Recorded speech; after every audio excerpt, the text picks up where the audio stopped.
আসসালামু আলাইকুম deer listeners, আশা করি আপনারা সকলে ভালো আছেন এবং সুস্থ আছেন। ওয়েলকাম ব্যাক ভয়.নেট ইউটিউব চ্যানেল আপনাদেরকে আবারও আমন্ত্রণ জানাচ্ছি। আমি আরজে রেইন। আশা করি আপনাদের ঈদ খুব ভালো কেটেছে এবং ঈদের পরে আপনারা এখন আপনাদের রেগুলার লাইফে কিছুটা ব্যস্ত হয়ে যাবেন। তো এই ব্যস্ততার আগেই আমরা চাই যে আমরা একটা নতুন এপিসোড আপনাদের মাঝখানে উপহার দেব। যথারীতি সেই উপহারের প্রেক্ষিতেই আমরা চলে এসেছি আমাদের আজকে একটি স্পেশাল স্টোরি নিয়ে, যে স্টোরিটি আমি নিজে আপনাদেরকে পড়ে শোনাবো। কিন্তু যদি আপনারা আমাদেরকে ঘটনা পাঠাতে চান তাহলে আমাদের ইমেল অ্যাড্রেসটি হচ্ছে voy.net@gmail.com, যার স্পেলিং হচ্ছে BHOYTOTNET@gmail.com। এছাড়াও যদি আপনারা ফেসবুক পেজে আমাদের সাথে কানেক্টেড থাকতে চান তাহলে আমাদের ফেসবুক অ্যাড্রেসটি আপনাদেরকে মনে রাখতে হবে। আমাদের ফেসবুক পেজের অ্যাড্রেসটি হচ্ছে www.facebook.com/BHOYTOTNET। চলুন কথা না বাড়িয়ে চলে যাব আমরা আমাদের স্পেশাল ঘটনায়।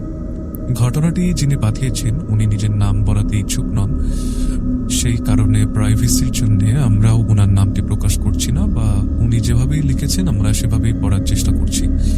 ভুল ত্রুটির জন্য মার্জনা করবেন অবশ্যই। ধন্যবাদ সকলকে। চলুন চলে যাব ঘটনায়।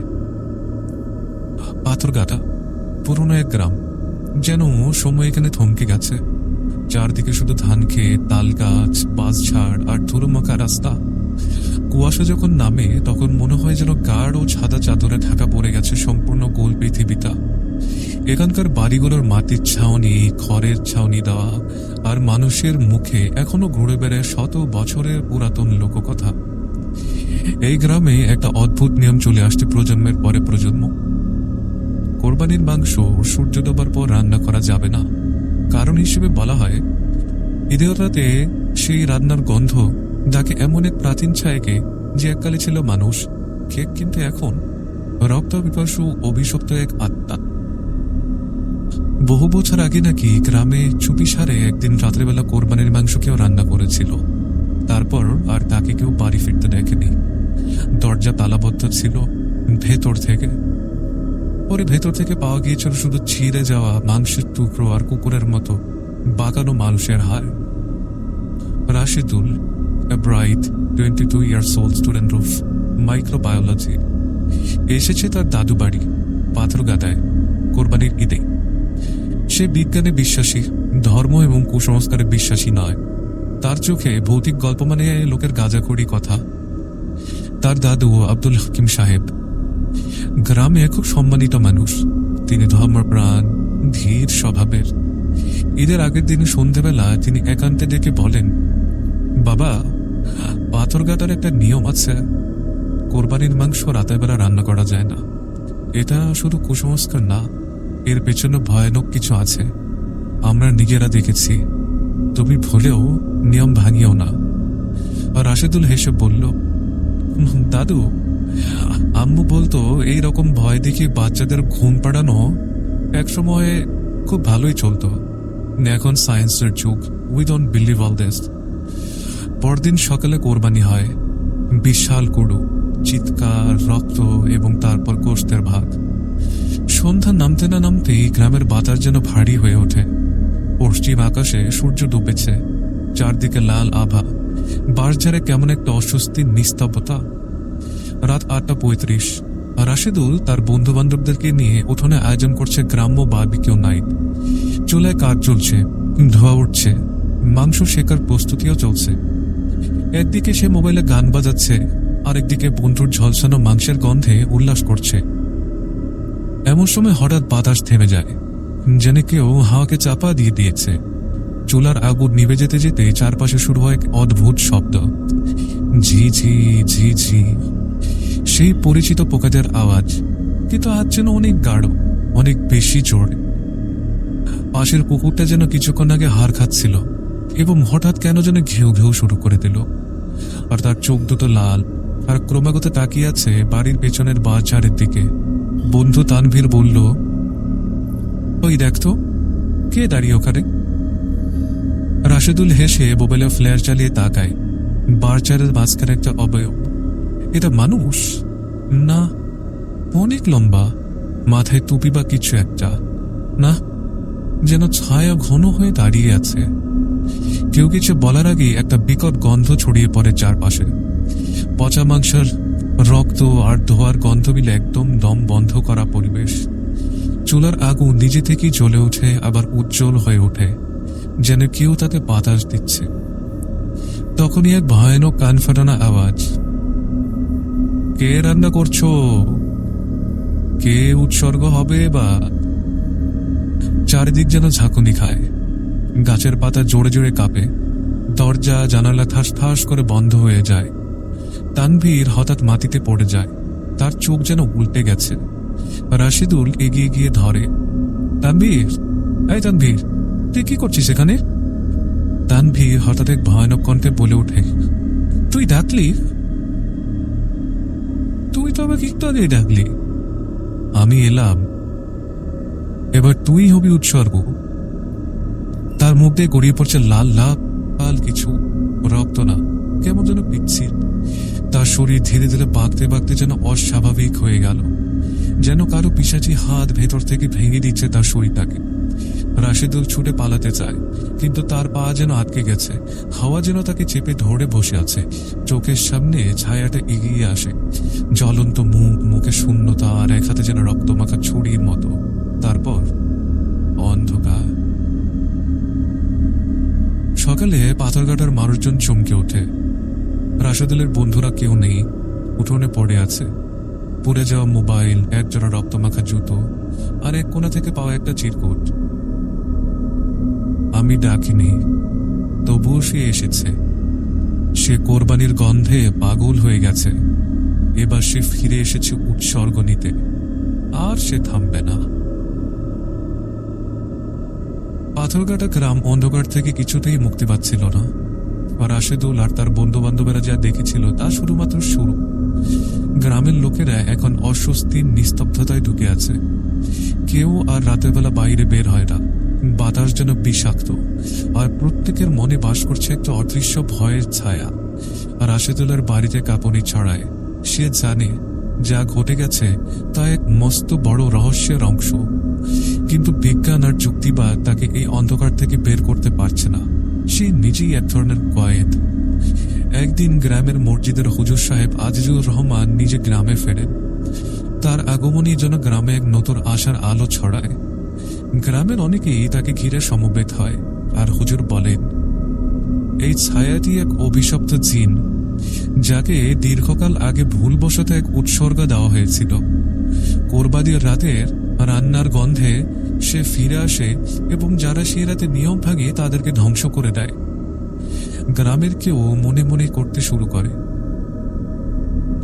করতে শুরু করে যে এটি শুধু একটি অতিপ্রাকৃত ঘটনা নয়, বরং এক বদ্ধমূল অভিশাপ, যার থেকে রক্ষা পাওয়া একমাত্র উপায় হুজুর সাহেবের তেজস্বী দোয়া এবং ভ্রুকায়া। এভাবেই কেটে যায় ৩৫ বছর। শুক্রবার রাত, গ্রামের আকাশ ঢাকা, বাতাস যেন যা ঝমঝম শীতলতা। রাত ৮:৪৫। সাকিব, মিলন, সজল আর রিমা, শহরের ছেলেমেয়েরা গ্রামের বাড়িতে ঈদ উদযাপন করতে এসেছে। তারা ভেবেছিল এটা কেবল একটি গল্প, কিন্তু সত্যিই কিছু ঘটতে যাচ্ছে। রিমা বাড়ির চুলায় মাংস রান্না করতে শুরু করে।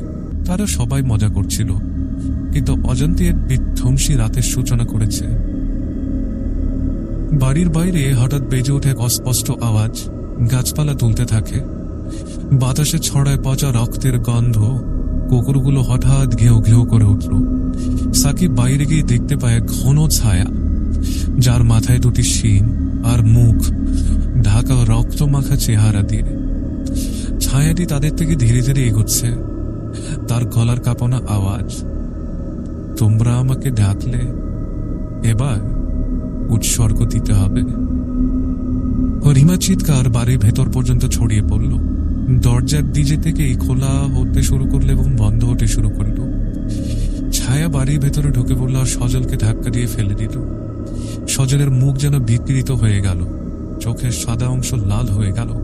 সে কর্কশ আওয়াজে বলতে লাগলো, আমি তার জন্য এসেছি, আমার খিদে মেটাতে।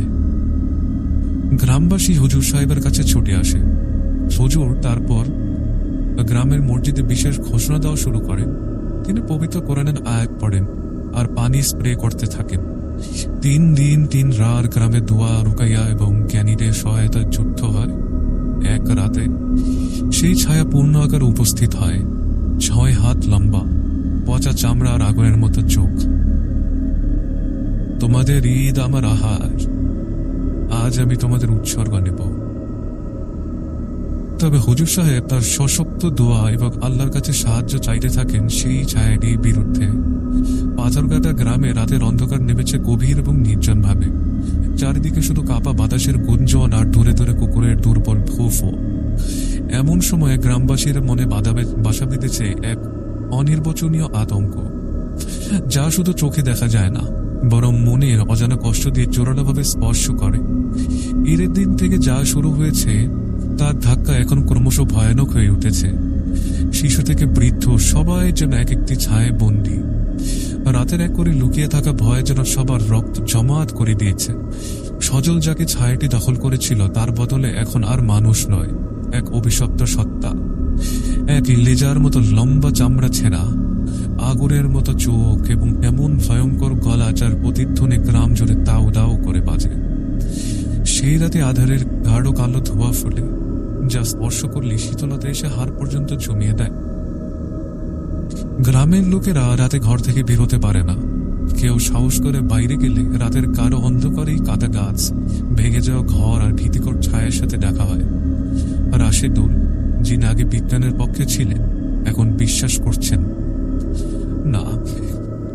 তার নিজের চোখে দেখা ভয়াল বাস্তবতাকে তার এখন বিশ্বাস করতেই হবে। সে গ্রামে একাকী হাঁটছে, তার পা যেন মাটি থেকে উঠছে না। মনে মনে বলছে, কি করব, কোথায় যাব, এত ভয় কোত্থেকে আসলো? সে তার পকেট ছুঁড়ে রাখা হুজুর সাহেবের দেয়া পবিত্র তামাকুচি বের করে মৃদু নরম কণ্ঠে কোরআনের আয়াত পড়তে থাকে। এমন সময় তার সামনে হঠাৎ ধোয়া থেকে বেরিয়ে আসে সেই ছায়া। তার আগুন চোখ তাকে সরাসরি দেখে আর একটু আগলে বলল, তুই একা নয় রে রাশিদুল, আমি তোর পরিণতি। মসজিদে হাজারো মানুষের জমায়েত হয়। হুজুর সাহেব তার সুগভীর কণ্ঠে দোয়া শুরু করেন। হাতে তামাকুচি বারবার আকাশে তুলে আনা পবিত্র আয়াত পাঠ করেন। তার পাশে গ্রাম্য জ্ঞানীরা এসে উপস্থিত হয়। তারা দোয়া এবং রুকিয়া পাঠ করে ছায়া মোকাবেলা করতে চেষ্টা করতে থাকেন। তবে ছায়া সহজে হার মানে না। সে তাদের এক ভয় দেখায়, তাদের মনে ঘৃণা, সন্দেহ এবং বিভ্রান্তি সৃষ্টি করে। ঘড়ির কাঁটায় 12টা। গ্রামের চারপাশে হঠাৎ আলো জ্বলে ওঠে। এক এক করে বাড়ির দরজা জানালা সব বন্ধ হয়ে যায়, যেন কেউ সেতুটি বন্ধ করে দিয়েছে। হুজুর সাহেব তার তামাকুচি দিয়ে বাতাসে আয়াত ছড়িয়ে দেন। সেই সময় ছায়া চিৎকার করে ওঠে, আমার ক্ষুধা পূরণ হলো না, আমার ক্ষুধা পূরণ না হলে তোরা কেউ বাঁচবি না। তখন হুজুর সাহেব সাহস করে সামনে এগিয়ে গেলেন। তার দোয়া যেন আকাশ পর্যন্ত পৌঁছে যাচ্ছে। গ্রামের সবাই একসাথে জড়ো হয়ে উচ্চস্বরে কোরআন পাঠ করতে থাকে। অন্ধকারের ভয়, রক্তের গন্ধ, আতঙ্কের কাঁপুনি শেষে ধীরে ধীরে ভোরের আলো যেন ছড়িয়ে পড়তে থাকে। ছায়ার গর্জন হ্রাস পেতে থাকে। অবশেষে সে ধীরে ধীরে গায়ে ধোয়ার মতো করে ছড়িয়ে গিয়ে অদৃশ্য হয়ে যায়। গ্রামের মানুষজন হুজুর সাহেবের আশীর্বাদে মুক্তি পায়। তারা একত্রে ঈদের আসল তাৎপর্য উপলব্ধি করে। এখন তারা জানে, কোরবানি শুধু উৎসব নয়, বা কোরবানির রাত শুধু উৎসব নয়, এটি সম্মানের সাথে পালন করার এক পবিত্র স্মৃতি, যেখানে নিষেধ এবং নিয়ম ভঙ্গ করলে ভয়ঙ্কর অভিশাপ নেমে আসতে পারে। এই ছিল ঘটনা। ধন্যবাদ সকলকে। আল্লাহ হাফেজ। থ্যাংক ইউ ডিয়ার লিসনার, আপনার ঘটনার জন্য আপনাকে অসংখ্য ধন্যবাদ। আপনারাও যদি আপনাদের ঘটনা আমাদেরকে পাঠাতে চান তাহলে সিম্পলি আপনাদেরকে যেটা করতে হবে, you'll have to remember our email address which is boytotnet@gmail.com, যার স্পেলিং হচ্ছে BHOYTOTNET@gmail.com। এছাড়াও যদি আপনারা আমাদের ফেসবুক পেজে আমাদের সাথে কানেক্টেড হতে চান তাহলে আমাদের ফেসবুক পেজের ঠিকানাটি হচ্ছে www.facebook.com/BHOYTOTNET। আজকের মতো এখানেই বিদায় নেব। কথা হবে আবারও নতুন কোনো সপ্তাহে নতুন কোনো ঘটনা নিয়ে। ততদিন পর্যন্ত ভালো থাকুন, সুস্থ থাকুন এবং boy.net এর সাথেই থাকুন। I'm Arjun Rain signing off. Assalamu alaikum.